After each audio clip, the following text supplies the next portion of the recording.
Llegamos al día jueves 19 de noviembre de 2020. Esta mañana, como les veníamos anunciando, vamos a conversar con la comisionada de Operaciones y Gabinete, Carolina Recinos. ¿Qué acapara la atención en esta, mañana de casi cierre de la semana? Estamos pendientes de las condiciones climáticas. De hecho, hace unos minutos Protección Civil estaba dando una conferencia de prensa en la que estaba precisamente la comisionada, estaba también el ministro de Medio Ambiente y el director de Protección Civil, hablando sobre todas las situaciones que han ocurrido desde que se declaró el estado de alerta por la tormenta Iota. Recordemos que esta es la segunda, está atrás está ETA, que sin embargo no han causado mayores situaciones de emergencia en el territorio nacional, pero sí se han tomado muchas medidas de prevención. Otro punto importante que acapara la atención en este día es la contratación de una firma de lobby en Washington, en Estados Unidos, para, que trabaje promoviendo a El Salvador. De todo esto vamos a hablar hoy en el espacio de la entrevista, pero pongamos algunos hechos en contexto y luego vamos con nuestra conversación de esta mañana. La comisionada presidencial Carolina Recinos cuestionó las solicitudes de información que realiza la Asamblea Legislativa sobre los fondos utilizados durante la pandemia COVID-19. Nuevamente, la funcionaria pidió a los diputados que aprueben los préstamos pendientes. El gobierno ha solicitado la autorización para negociar un préstamo del Banco Centroamericano de Integración Económica por $250 millones. El préstamo será destinado a operación de políticas de desarrollo para apoyar acciones de política pública. El gobierno busca con estos 250 millones solicitados apoyar la estabilidad macroeconómica, fortalecer la capacidad de respuesta ante la pandemia, proteger a grupos vulnerables y el empleo, impulsar la reactivación económica. De acuerdo al proyecto, se pretende corregir desbalances fiscales provocados por la crisis de la pandemia, es decir, bajar el déficit al sector público y disminuir la proporción de la deuda respecto a la producción del país. Asimismo, pretende ejecutar obras para prevenir y tratar la pandemia y mantener la transparencia en las contrataciones mediante su publicación en el sitio electrónico de compras Comprasal. También ha solicitado $15 millones a negociar con el Fondo OPEP para el Desarrollo Internacional OFID, para la prevención, detección y tratamiento del COVID-19, es decir, camas hospitalarias, medicamentos, vacunas, capacitación, campañas, asesorías médicas, entre otros. Esta mañana, en la entrevista de Hechos AM, conversaremos con la comisionada presidencial Carolina Recinos. Bienvenidos a la entrevista de Hechos AM. Así es, mañana de jueves saludamos a la comisionada de Operaciones y Gabinete. Carolina, qué gusto que pueda estar con nosotros. Bienvenida. Gracias Manuel, qué gusto que podamos compartir. Siempre para mí es importante poder venir aquí a tu entrevista, que tiene una audiencia muy grande, y poder llegar a estos salvadoreños y salvadoreñas y que compartamos qué es lo que estamos haciendo, qué momento está viviendo el país y cuáles son todas las actividades que el gabinete del presidente Nayib Bukele está desarrollando en bienestar de la población. Comisionada, comencemos hablando de las condiciones climáticas. El país todavía está en estado de alerta por Iota, este fenómeno tropical que ha estado afectando a la región centroamericana. De acuerdo a los reportes que se han, sumado en toda la región, esto ha dejado por lo menos 25 personas muertas. Ese es el dato que se estaba manejando el día de ayer.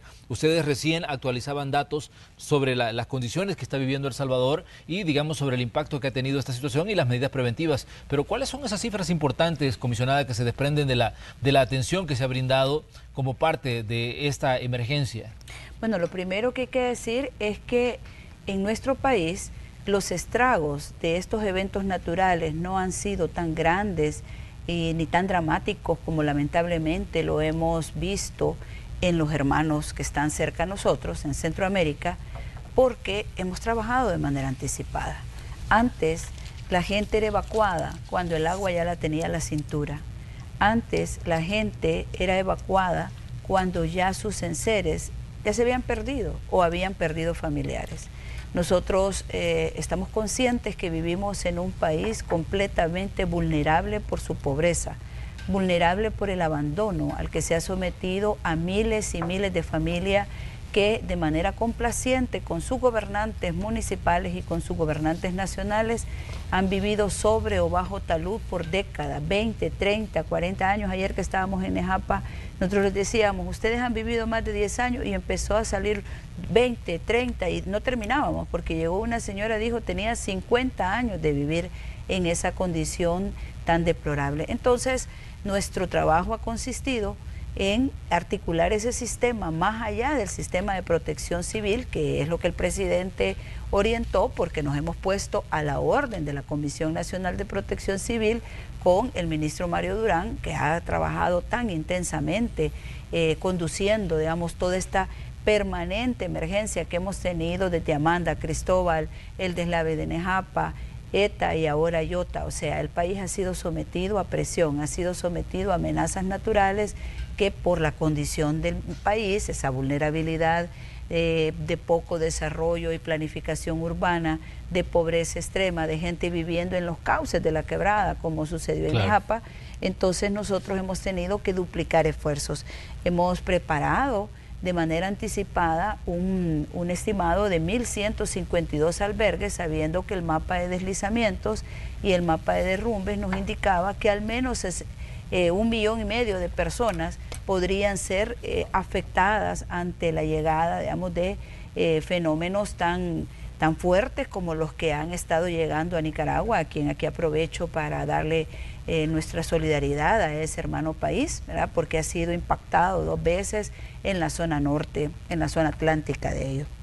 Esos albergues que hemos preparado los hemos equipado con dignidad, Manuel, porque antes la gente la llevaban, la tiraban en el suelo, algunos vecinos o algunas iglesias le llevaban alimento, lo cual es loable porque la solidaridad aflora en todo momento. Pero hoy en estas emergencias este gobierno ha asumido la responsabilidad de garantizarle su alimentación, de garantizarle sus médicos.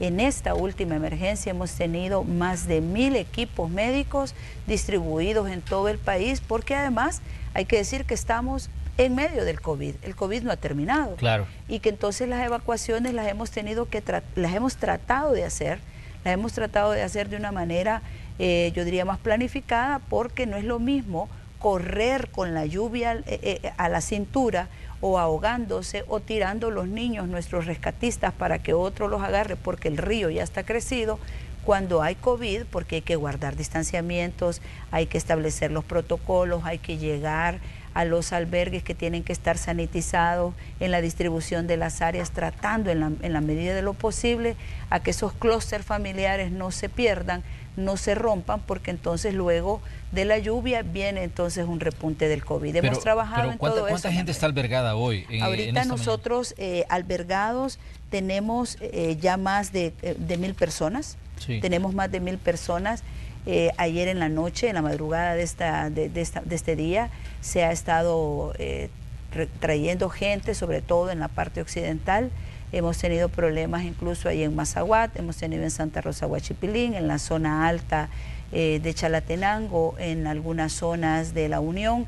Entonces hemos llevado a la gente a dormir, porque en la noche, en la madrugada, es mucho más difícil evacuarla. Y por eso es que no vemos esos cuadros, porque las personas que normalmente estuvieron abandonadas, las personas a las que no se les prestaba ninguna atención, ahora estaban albergadas. Entonces cuando llegó el agua a sus casas, cuando llegó el agua, invadió su pertenencia, ellos ya no estaban ahí. Creo que eso es satisfactorio y te pido que me permitas darle un reconocimiento a nuestros gobernadores, a nuestros equipos técnicos en los departamentos que han estado trabajando 24/7 en la madrugada, a la Fuerza Armada, a la PNC, a esos 1.000 equipos médicos, a todos los 130.000 trabajadores del gobierno que solidariamente se han entregado a trabajar y que nos tienen ahora entonces con un saldo, yo diría, bastante positivo. ¿En qué sentido?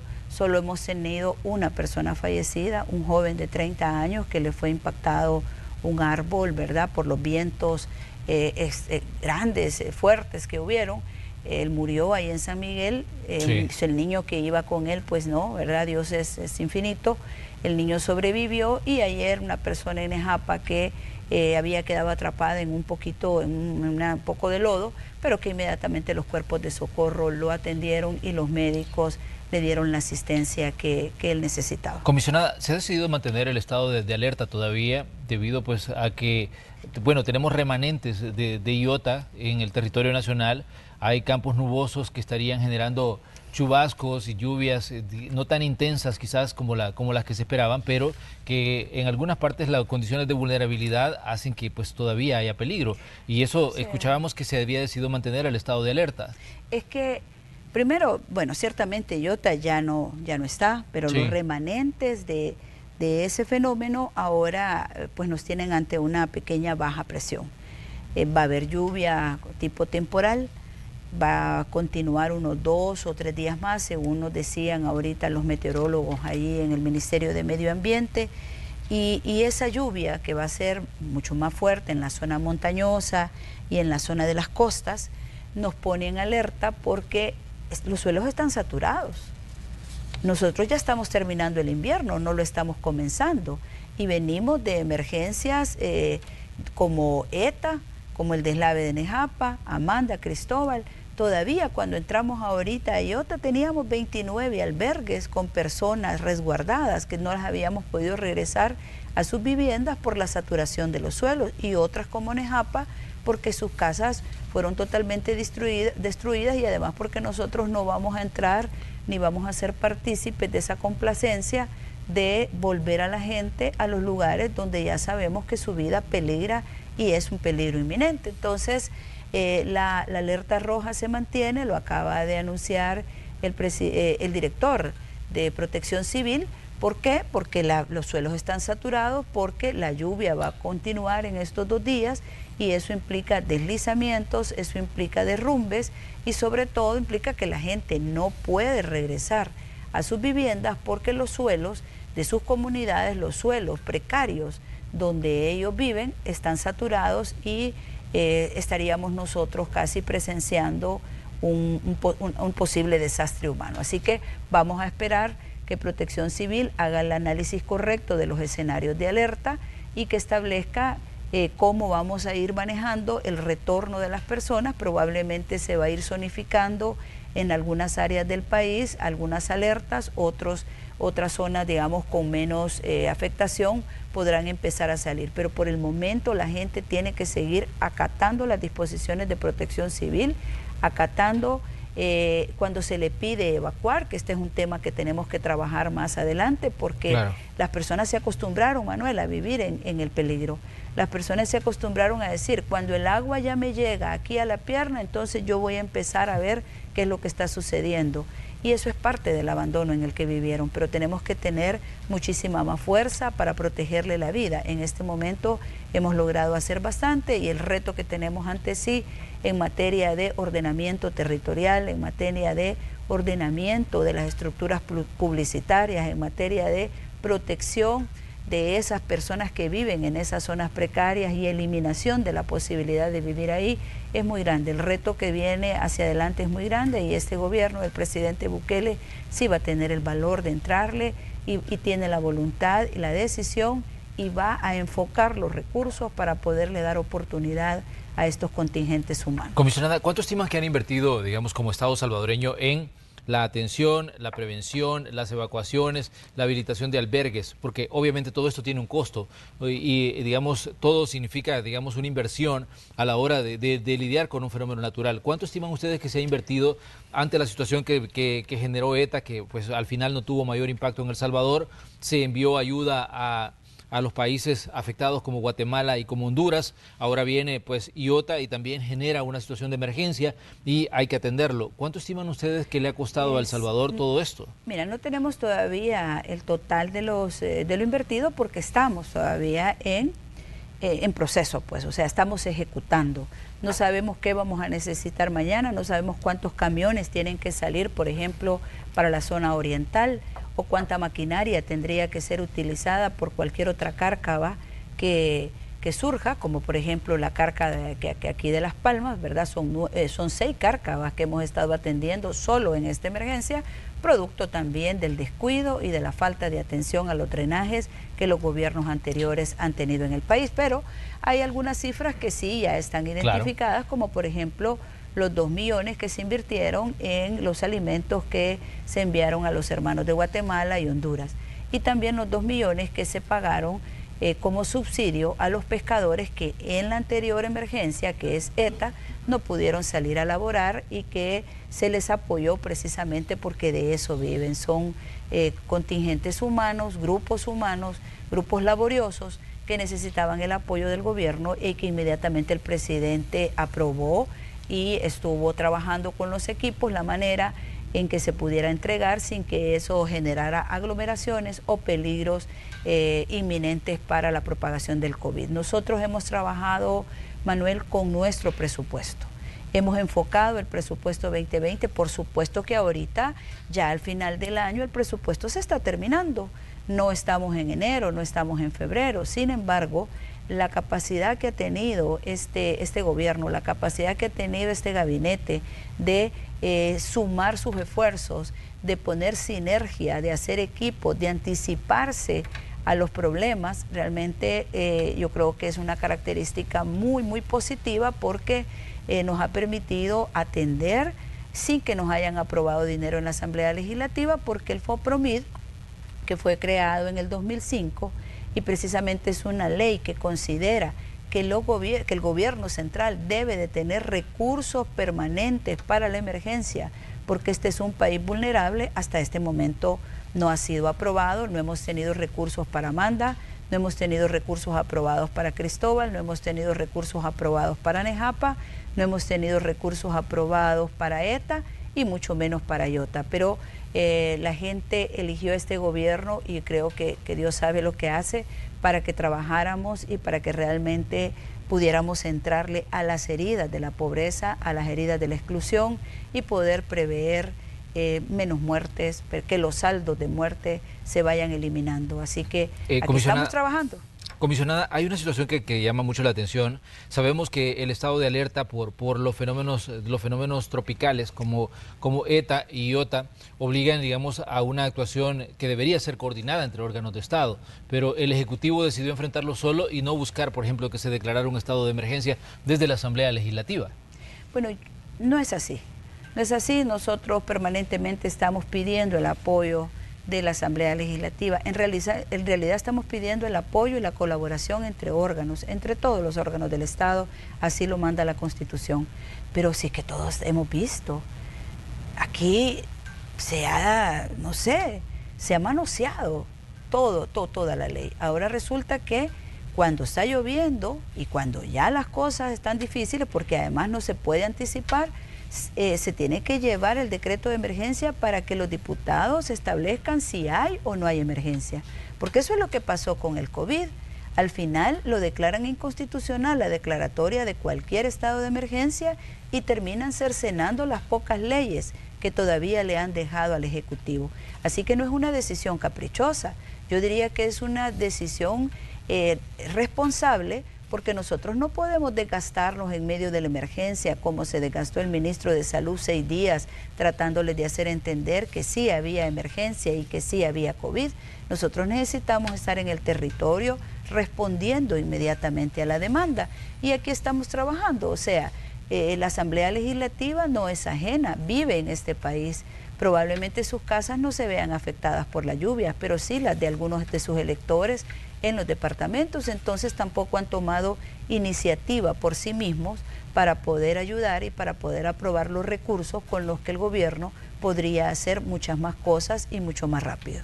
Ayer un diputado decía de que el gobierno ha convertido las emergencias en meros actos de campaña, decía, buscando siempre algún tipo de rédito.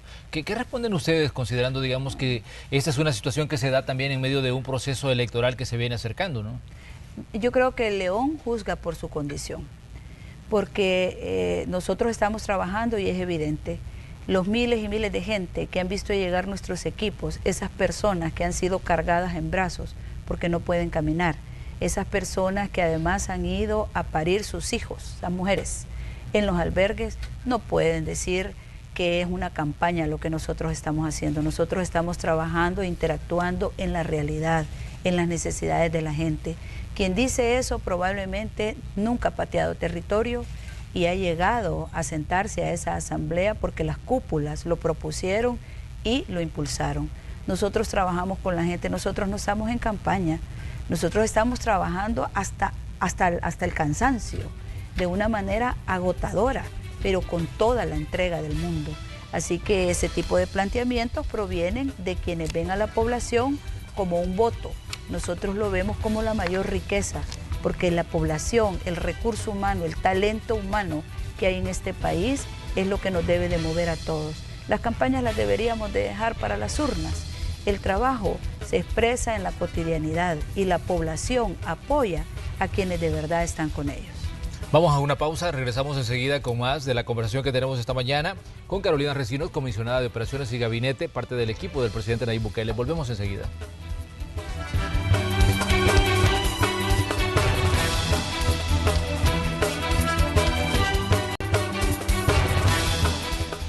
Mañana de jueves, aquí en el espacio de la entrevista de Hechos AM, hoy conversamos con Carolina Recinos, comisionada de Operaciones y Gabinete del presidente Nayib Bukele. Estamos hablando sobre diversos temas de coyuntura, ya habíamos abordado la situación de emergencia generada por las condiciones climáticas, pero hay otros temas que también están en las agendas en este día. Comisionada, hay mucha atención mediática respecto a la contratación que ha hecho El Salvador de la firma Delobe Inves El Salvador. Usted como representante del Ejecutivo, ¿qué dice sobre esta contratación? Porque se habla de que a través de esta firma, el, gobierno del presidente Nayib Bukele busca generar, una relación más directa con el nuevo gobierno que va a asumir en Estados Unidos. Bueno, mira, lo primero es que nosotros hemos estado en una intensa emergencia, hemos llegado hasta altas horas de este día, prácticamente en la madrugada. No he leído todas las noticias, pero sí ahora en la mañana vi que había como bastante difusión de esto. No tengo todos los detalles porque no está dentro de mis competencias ejecutar este tipo de contratos, ni tengo, todo cómo se ha realizado. Sin embargo, esto, en primer lugar, lo que demuestra es el deseo del presidente Bukele de sostener y de mantener las más y las mejores relaciones con Estados Unidos. Cuando nosotros llegamos al gobierno, el presidente encontró que los gobernantes no estaban viendo hacia el norte, donde viven miles, millones de salvadoreños, de donde provienen cantidades importantísimas de remesas, que es un factor fundamental para mantener activa la economía, sino que estaban viendo hacia el sur, o sea, estaban viendo hacia sus amigos. Ese giro de timón ha permitido al país tener beneficios y tener beneficios muy particulares. Cuando nosotros llegamos, el TPS estaba perdido, estaba dentro de los procesos judiciales que recientemente emitieron sentencia. Se ha trabajado intensamente para que esas familias estén allá y son solo los salvadoreños los que tienen un tiempo más para poder cabildear, para poder trabajar, para poder encontrar puntos comunes y decisiones comunes con los gobernantes de Estados Unidos. Nosotros tenemos relaciones de Estado, no tenemos relaciones personales. Y en Estados Unidos ese tipo de empresas son legales, trabajan, las ha utilizado y las utilizan todos los gobiernos del mundo. Los detalles, por supuesto, los tendrán que dar quienes están más involucrados en esto. Yo lo que puedo decir es que este gobierno y este presidente va a seguir teniendo relaciones fuertes, relaciones sólidas, relaciones propositivas y sobre todo relaciones con mucho resultado en beneficio para la población. Nos bajaron la alerta de viajes a El Salvador, nos mejoraron una serie de condiciones para el tratamiento también incluso de nuestros hermanos retornados y también nos rehabilitaron nuevamente la ayuda que había sido congelada precisamente por las cosas a las que con las que habían estado enfrentados los gobiernos anteriores y el gobierno de Estados Unidos. Así que ninguna de estas acciones del gobierno de El Salvador tiene otro propósito que no sea fortalecer las relaciones con el gobierno de Estados Unidos, mantener esa línea de comunicación fuerte y permanente y trabajar de manera conjunta por intereses comunes entre Estados Unidos y El Salvador. Se dice, cuando se habla, de la relación Estados Unidos-El Salvador, se habla de que el presidente Nayib Bukele ha mantenido una relación muy estrecha con la administración del presidente Trump. Y a partir de que llega un demócrata a la Casa Blanca, en este caso Joe Biden, se dice que tiene que dar un giro, un golpe de timón para tratar de acercarse, en este caso, al nuevo gobierno. ¿Cómo ven esta relación? Yo insisto que las relaciones con Estados Unidos no son relaciones personales, son relaciones de Estado. Y hemos trabajado con Estados Unidos temas importantes como la inmigración, temas importantes como las ayudas y la cooperación que debe de existir, sobre todo al Triángulo Norte, que somos países que tenemos casi las mismas realidades. Hemos trabajado para que se reduzca la alerta, hemos trabajado para que las agencias de cooperación de Estados Unidos pongan en prioridad la inversión que se puede hacer en El Salvador como un país destino de mejor rendimiento y de mejor estabilidad para los fondos de inversión, cosa que antes no existía.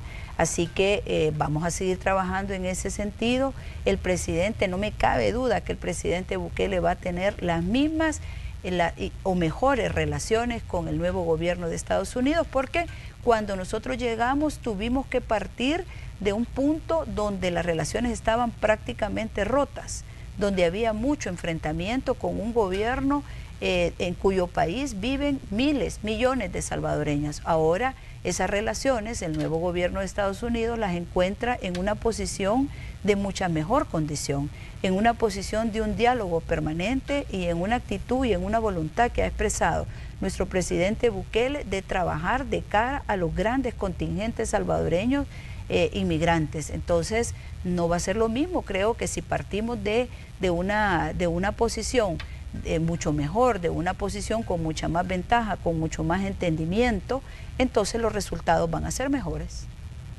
Muy bien, dentro de, digamos, de la firma que se ha contratado está Brian Dean, que es como la cara de la firma, es un especialista latinoamericano, dice que sostiene, y él trabajó, digamos, con Jeb Bush, que fue gobernador del estado de la Florida, y él hablaba de que en los últimos días, digamos, por lo menos quien le hizo la entrevista es un periodista de la prensa asociada, de AP, y hablaban sobre las críticas que ha habido para El Salvador desde políticos en Washington. Y él decía, una frase, decía que esas críticas se basan en una comprensión defectuosa de sus políticas.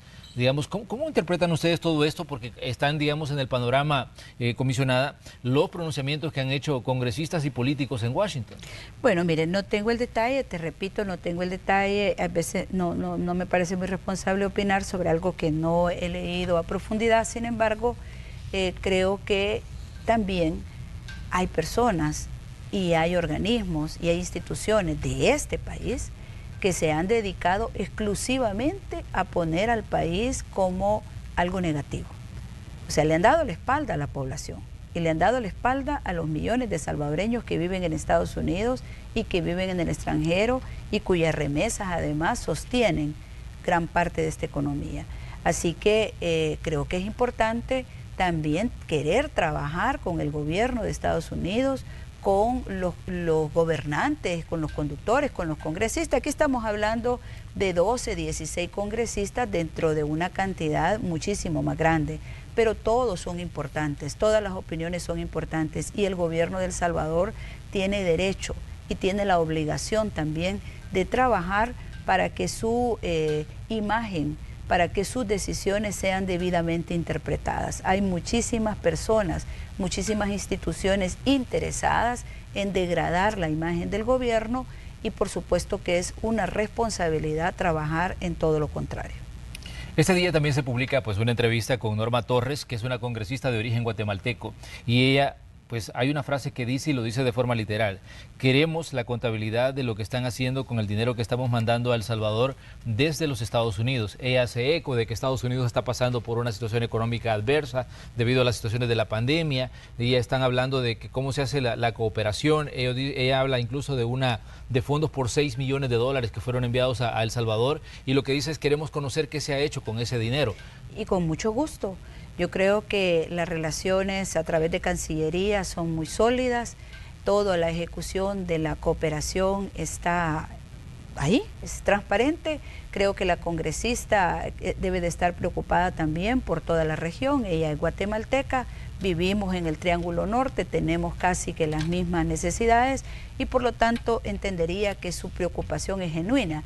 Me imagino que su preocupación es para poder mandar más ayuda a estos países que lo necesitamos y que además trabajamos mucho para que esos donativos lleguen, ¿verdad? Así que cualquier información que ellos pidan está a la orden, cualquier detalle que ellos necesiten les va a ser entregado y estamos seguros de que vamos a obtener más cooperación. Comisionada, estamos, digamos, en un proceso de transición en Estados Unidos a nivel político. Será el 20 de enero cuando Joe Biden asuma la presidencia de ese país y estamos también en un proceso de, digamos, de aceptación de la embajadora que se ha designado desde El Salvador, de Milena Mayorga. ¿Cuál, digamos, esperan ustedes que sea el rol que cumpla ella como diplomática y como representante ante uno de los principales países, digamos, socios de El Salvador? Bueno, que haga el trabajo que tienen que hacer todos los embajadores, no solo ante Estados Unidos, sino ante todos los países de la Unión Europea, ante todos los continentes, ante todos los países. Nuestros embajadores y embajadoras son los representantes de nuestro presidente y en cada uno de las acciones que realizan, en cada uno de los acercamientos que se hacen con las autoridades de cada país, se debe de fortalecer el vínculo que existe entre países hermanos, entre países que tienen muchísimos años de relación diplomática, una relación que no puede ser nada más de conveniencia, sino de ponernos en común, ponernos a trabajar en común por problemas que nos afectan a ambos. Estoy segura de que nuestra embajadora designada, que tiene que pasar por el proceso que pasan todos los embajadores en el mundo al pedir el beneplácito de su nombramiento, cuando este beneplácito sea ya un hecho, ella va a poder trabajar con todos nuestros cónsules, con todo nuestro personal diplomático y consular en Estados Unidos por fortalecer, por mejorar las relaciones entre países y por atender cada vez mejor a todos esos grupos de salvadoreños y salvadoreñas que demandan dignidad, que demandan calidad y que demandan rapidez en la prestación de los servicios a los cuales estamos obligados. El presupuesto 2021, comisionada, está en estudio todavía en la Asamblea Legislativa. Fue presentado el 30 de septiembre por el ministro de Hacienda y se ha comenzado, digamos, a analizar cada una de las cifras que están ahí.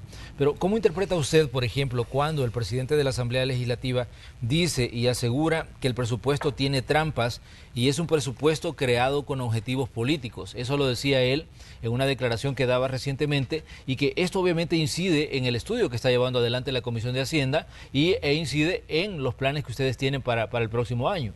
Fíjate, Manuel, que yo no he visto las declaraciones del presidente de la Asamblea Legislativa. O sea, soy honesta, hemos estado muy en la emergencia, tratando de salvarle la vida a las personas y tratando de que los equipos tengan los recursos que necesitaban y las condiciones para poderlo hacer. Sin embargo, ese tipo de planteamientos me parece a mí que lo único que podrían expresar es que nunca trabajaron realmente por solventarle las situaciones y las necesidades a la población. Nunca un presupuesto y los ingresos de un país van a ser suficientes para poderle dar respuesta a todas las demandas sociales y a todas las demandas de política que se necesitan para sacar adelante el país. Pero decir que apostarle a la educación y llevarla al 5% del PIB, decir que poder entregarle los recursos que necesitan nuestra policía y soldados, que valientemente junto con los ministros, junto con el director de la policía, han implementado control territorial y han disminuido dramáticamente los homicidios en este país, y con eso miles de familias, miles de madres, miles de hermanos no han llorado a sus seres queridos. Decir que apostarle a salud, que lo encontramos sin camas, sin enfermeras, sin médicos, decir que contratar los médicos que necesita la pandemia, darle el salario a los residentes y a los estudiantes en año social, decir que invertir lo que se tiene que empezar a invertir decididamente en la ENA, en el CENTA, en el agro para industrializarlo, apostarle a todas las áreas que se le está apostando en el presupuesto 2021 es una trampa política.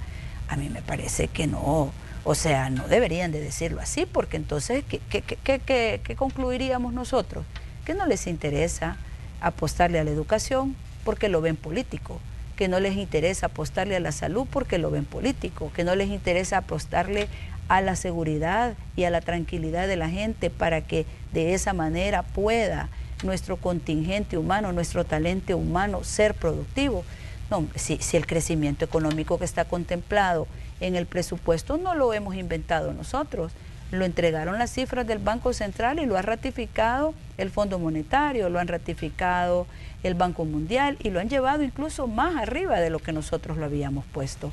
Nuestros ingresos están basados en una disciplina fiscal, en un trabajo intenso y también en el combate a la evasión.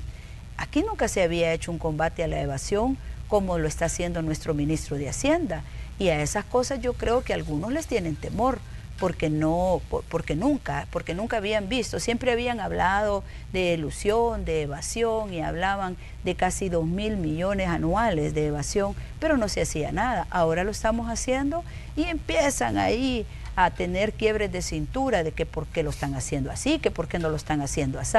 Nuestro presupuesto es un instrumento de vida, es un instrumento de apuesta al desarrollo, es un instrumento de apuesta a ponernos en una condición en la que nos permita salir de una vez por todas, de no estar a la saga del crecimiento económico en Centroamérica, de no tener gente a la que no se le atiende su derecho a la educación, su derecho a la salud, su derecho a la seguridad, su derecho a vivir en paz. Entonces, nuestro presupuesto no es una trampa política, nuestro presupuesto es la respuesta consecuente y ordenada y responsable también hacia las necesidades de la gente y las demandas que no fueron atendidos por décadas y décadas. Comisionada, esta semana también pues se hablaba mucho de la creación de nuevos puestos, de nuevas plazas en el sector público. Se hablaba específicamente de 3.237 plazas con las que llegaría, decía el Ejecutivo, a 114.398 plazas. ¿Cómo justifican ustedes, digamos, la creación de estas plazas, considerando de que se ha hablado mucho de que la situación es adversa, de que estamos en unas condiciones en las que, digamos, se tiene que ajustar muchas cosas debido pues a las condiciones que tiene el país, pero se crean 3.237 nuevas plazas? Así es, y no son plazas burocráticas, son plazas de los médicos que tienen que contratarse para seguir atendiendo la pandemia, son plazas de los médicos de FOSalud que tienen que trabajar al igual que los otros médicos que están en MinSal y que nunca ni siquiera se les pagaba la nocturnidad, trabajando, o sea, todos estos años violaron la ley y le violaron los derechos laborales a esta gente, a estos médicos, a estas enfermeras. Son las plazas que vienen para control territorial. No estamos hablando de jefaturas, no estamos hablando de otras plazas administrativas, aunque vengan algunas y otras en áreas en las que se tienen que fortalecer. Fundamentalmente estamos hablando de fortalecer educación, salud y seguridad. Y ahí vienen las plazas y ellos lo saben. Ahora, si no, mire, tiene un derecho y tiene una facultad la Asamblea Legislativa. Si no quiere que contratemos a los médicos, que lo quiten.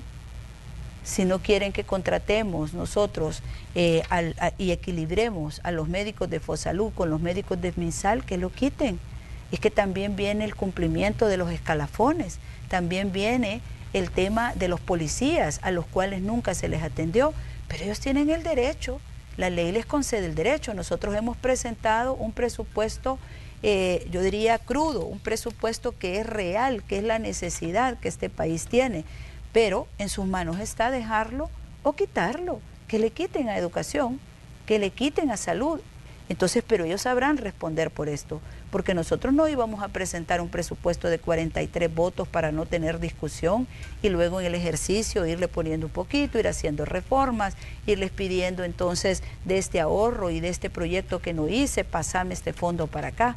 Creo que la responsabilidad del gobierno es transparentar las necesidades y transparentarlas en un horizonte de mediano y de largo plazo, porque las necesidades, los daños que nosotros encontramos incluso exigen mucho más recursos, pero no, de nada nos sirve a nosotros complacerlos a ellos y llevarles un presupuesto pequeñito, un presupuesto limitado, un presupuesto donde no se atienden las necesidades para no tener discusiones con ellos, pero tener sobre nuestra conciencia el peso de haber llegado al gobierno a administrar la misma pobreza y la misma desgracia en la que nosotros encontramos las cosas. Es obligación de ese gobierno y ese es el mandato del presidente Bukele, trabajar por transformar esas situaciones. Comisionada, ya que estamos hablando de la Asamblea Legislativa y sabemos que ha habido una relación un tanto convulsa entre el Ejecutivo y el Legislativo, ¿qué piensa usted del proceso que está abierto, en este caso, contra el viceministro de Justicia y Seguridad y también director de la Policía Nacional Civil? La Asamblea pues creó muy rápido una comisión para investigar, en este caso, digamos, las actuaciones del comisionado que es director también de la Policía Nacional Civil. Digamos, me imagino que el presidente ya dio su lectura y él dijo que se busca afectar el plan control territorial, dijo que se busca afectar todos los planes de seguridad del gobierno, pero digamos, ¿cuál es la lectura que están haciendo ustedes ahora, considerando que esto es algo que va a estar presente en las próximas semanas, va a estar presente en los próximos meses como parte de la discusión y de la interacción entre órganos de Estado? Mira, nosotros no hemos buscado una relación convulsa con la Asamblea Legislativa.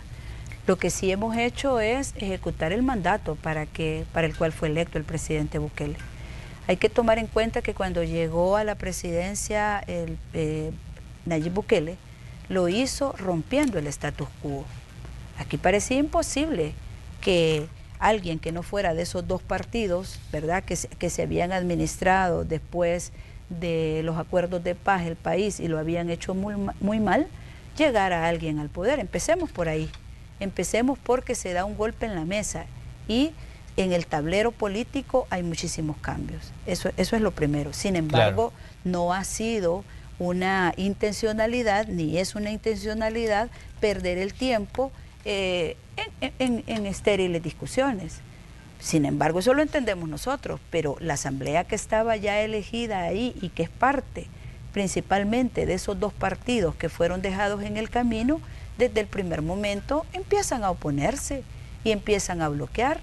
Incluso el FMLN, que tanto hablaba del bloqueo económico, que no los dejaban gobernar, empieza a hacer lo mismo y se olvida de las necesidades de la gente y comienza a personalizar sus planteamientos y a llevar una línea de no aprobaciones, pero ni siquiera habíamos llegado a la puerta de la Asamblea Legislativa ni al parqueo de la Asamblea Legislativa, cuando ya estaban emitiendo opinión y estaban diciendo que no se va a aprobar, y esa ha sido la constante. Nosotros hemos trabajado y vamos a seguir trabajando porque haya armonía, porque cuando usted se lee qué es lo que se lleva a la Asamblea Legislativa, no se llevan caprichos, se lleva soluciones a necesidades históricas. Y en el caso del Plan Control Territorial, desde el momento que nosotros lo llevamos a la Asamblea Legislativa lo cuestionaron. Incluso diputados que dicen que durante sus gestiones en las instituciones como la Policía Nacional Civil, aquí se había eliminado la violencia. Dios mío, ¿y en qué país viven? ¿A quién creen que le están hablando? ¿Qué índices de homicidio fueron los que nosotros encontramos? ¿Cuántas zonas en el país no se podía caminar? ¿Cuántas familias ni siquiera podían ir a visitar a su gente, a sus seres queridos, ni siquiera en Navidad ni en ningún otro momento? Y falta mucho por hacer, porque todavía hay muchos territorios conflictivos, todavía hay mucha situación que resolver, pero hemos comenzado y los homicidios se han disminuido y se ha creado incluso ahora ya unidades para atacar lo que es el feminicidio. Y, claro, las extorsiones y los desaparecidos también son flagelos que se están trabajando, y no podemos pretender que algo que se encontró en tan mal estado, en una situación incluso corrupta, enquistada, se resuelva de un momento a otro, sobre todo cuando no se tiene apoyo. Si para control territorial ellos no han aprobado ni un 5, no creyeron que era necesidad revitalizar los territorios, no creyeron que era necesario darle un mejor equipamiento y dignidad a nuestros policías y a nuestra Fuerza Armada. Entonces ahora, como corona, como cereza de esa negativa a apoyar y de ese cuestionamiento permanente a control territorial, ahora quieren hacerle un juicio a nuestro director de la Policía Nacional Civil y viceministro de Justicia y Seguridad, cuando ha sido una de las personas que con valentía ha llevado adelante el Plan Control Territorial y tiene a este país en una condición diferente. ¿Quién va a estar pensando en invertir en este país? ¿O quién de afuera? ¿Qué inversionista que ahora ya está aquí? Esos proyectos que nos permiten decir que estamos a las puertas de ese shock de demanda agregada que necesita este país para salir adelante económicamente, iba a venir si tenía esos niveles de inseguridad, si tenía ese nivel, yo diría, orquestado y complaciente de extorsionarlo y de desesperarlo para sacarlo del país. Me parece que no hay realmente una aplicación equilibrada, porque han tenido otros casos donde diputados han estado involucrados en tratos con pandillas, pandillas que han matado a salvadoreños, pandillas que han enlutado a salvadoreños, y a ellos no les quitan el desafuero, no les quitan nada, no les quitan el fuero. Ahora están hablando de nuestro director de la Policía Nacional Civil, un profesional del derecho, un policía de carrera que sabe los límites de sus actuaciones, donde además la Constitución ya le establece cuáles son las actuaciones que debe de tener. O sea, eso es parte de la agenda electoral. Comisionada, es parte del miedo que se tiene de que la inmensa mayoría de la población está optando por este proyecto, y no está optando por este proyecto por cancioncitas y camisetas, está optando porque estamos trabajando y porque estamos transformando las injusticias a las que se sometió a esta población por décadas y décadas. Comisionada, pero esto tiene la base, digamos, la petición que hacía la Fiscalía General de la República en este caso, porque decían y afirmaba que en este caso el director de la policía incumplió los deberes. Primero, en llevar por apremio a ministros, como se lo había pedido una comisión legislativa. Y por otra parte decían, por no haber despejado el ingreso al relleno sanitario de Nejapa, cuando se le ordenaba que se retirara a las personas que estaban bloqueando el acceso a los vehículos recolectores de desechos. Bueno, miren, yo creo que los casos que ya se están ventilando en sede judicial habría que dejar que se resuelvan en ese proceso. Nosotros tenemos un Estado de Derecho y todas las instituciones están obligadas a funcionar. Ninguna puede sobrepasarse y tampoco ninguna puede elevar, digamos, opiniones ya como juicios de valor anticipados cuando los procesos se están desarrollando. Nuestra Policía Nacional Civil es un ente profesional, es un ente formado. Nuestro director de la Policía Nacional Civil ha justificado sus actuaciones conforme derecho, y en ese marco vamos a apoyarlo y vamos a seguir adelante. No podemos, ninguna de las instituciones, ninguno de los poderes del Estado puede crispar este país, ni mucho menos puede estar adelantando opiniones sobre hechos que tienen una justificación. Nosotros vamos a acompañar a nuestro director de la Policía Nacional Civil, es uno de los funcionarios que más apoyo popular tiene, y lo tiene porque se lo ha ganado a pulso, porque ha sido valiente en el combate a la violencia y lo va a seguir siendo junto con todo el mando de la Policía Nacional Civil. Comisionada, ¿qué lectura hace usted sobre lo que pasó con los allanamientos que hizo la Fiscalía General de la República a por lo menos 20 dependencias del Estado, entre esas el Ministerio de Salud? Este quizás fue uno de los puntos de mayor atención mediática la semana anterior, cuando los elementos de la Fiscalía llegaron, e incluso hubo algunos roces y hubo, digamos, algunas situaciones un tanto, digamos, llamativas cuando se daban esos allanamientos.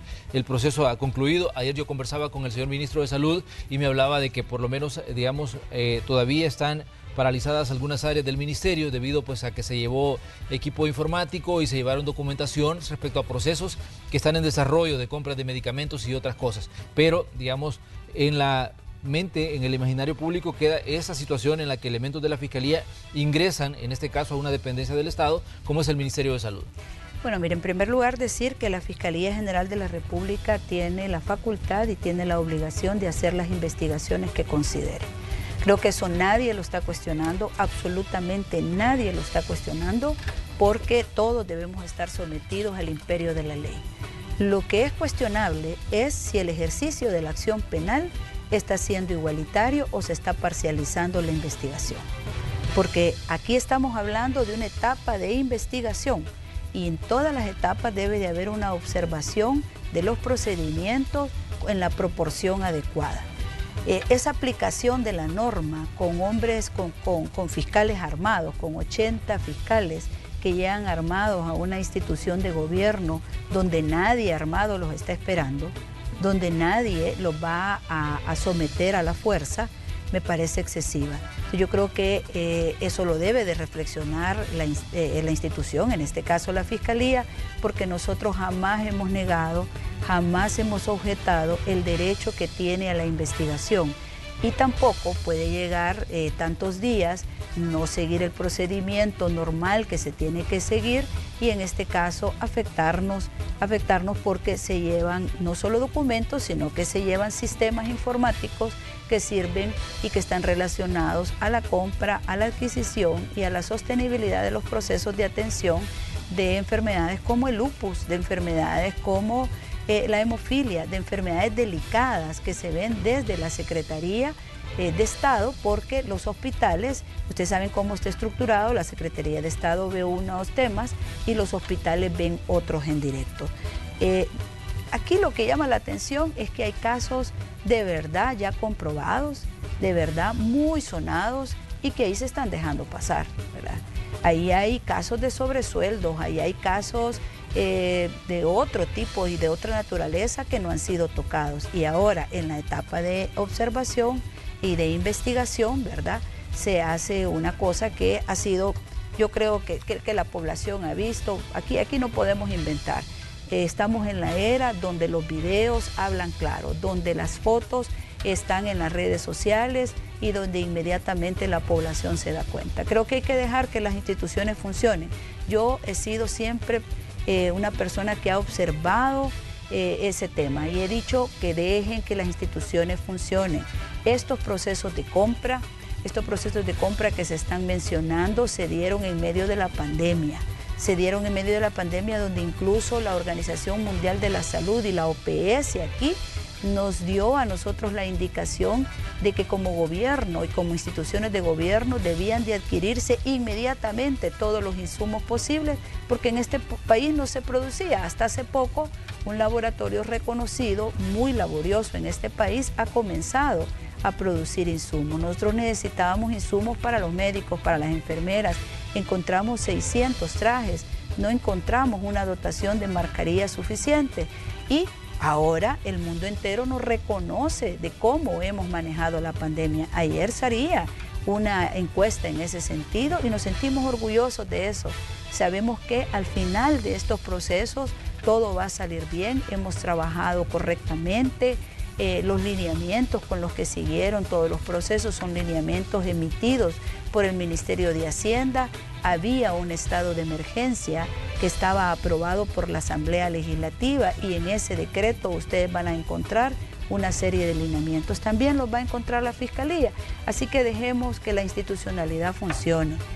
Pongamos de nuestra parte todos. Y estoy segura de que este momento difícil, este momento de crispamiento va a ser superado. Muy bien, comisionada, le queremos agradecer que nos haya visitado en esta mañana de jueves. Sabemos que son días muy poco complicados debido a todas las emergencias de lo que está aconteciendo, pero pues siempre es importante conocer de forma directa la información que ustedes manejan en el Ejecutivo. Gracias, comisionada, por estar aquí. No, yo te agradezco, Manuel, te agradezco infinitamente porque estos son espacios privilegiados. No para nosotros como personas, sino para nosotros como funcionarios de este gobierno 24/7. Le pido a la población que no se confíe. La emergencia no ha terminado, las lluvias van a continuar, los suelos están saturados. Esté pendiente de sus familiares y acuda inmediatamente a Protección Civil y a las comisiones de Protección Civil Municipal que deben de estar activadas. Y a los alcaldes, por favor, que levanten los desechos sólidos, que no hagan esos promontorios de desechos sólidos en las ciudades porque los desagües, los tragantes, la red de tragantes está saturada y tampoco que sigan volcando sobre las quebradas y los lechos de las quebradas, los desechos sólidos porque eso pone en peligro, en este caso en San Salvador, por ejemplo, a todos los habitantes del barrio Candelaria, de La Cima y de otras ciudades aledañas. Por favor, colaborémonos en ese sentido, trabajemos juntos y vamos a sacar adelante el país. Muy bien, con eso nosotros nos vamos a una pausa comercial. Cuando regresemos tenemos más de Noticiero Hechos, la información deportiva, la información del entretenimiento y todo lo que usted necesita saber para iniciar bien su día. Estamos ya en el día jueves, casi al cierre de la semana. Continúe con nosotros, somos Hechos AM.